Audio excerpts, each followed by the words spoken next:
ये हि संस्पर्शजा भोगा दुःखयोन्य एव ते आधंतवनतः कौन्तेय न तेषु रमते बुध।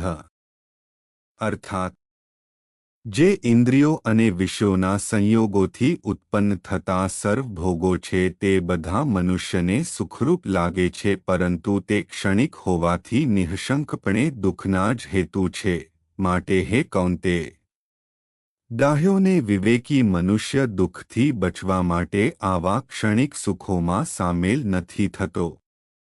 શક્નોતિહૈવ યહ સોઢું પ્રાક શરીર વિમોક્ષણાत् કામક્રોધોદ્ભવમ વેગમ સંયુક્ત સ સુખી નર।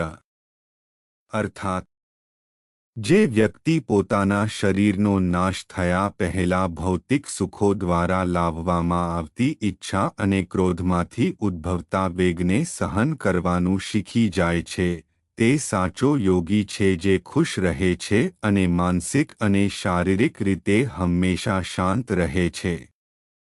योऽन्त सुखोऽन्तरारामस्तथान्तर्ज्योतिरेव्य स योगी ब्रह्मनिर्वाणं ब्रह्मभूतोऽधिगच्छति। अर्थात जे व्यक्ति खरेखर सुखी, शांत અને પોતાના આત્મામાં જ આનંદ અનુભવનારો છે તે જ્ઞાની મનુષ્ય પરમાત્મા સાથે એક થઈ જાય છે અને વિશ્વના તમામ બંધનોમાંથી મુક્તિ મેળવે છે। लभन्ते ब्रह्मनिर्वाण ऋषः क्षीणकल्मषाः खिन्नद्रैधा यतात्मानः सर्वभूतहिते रताः।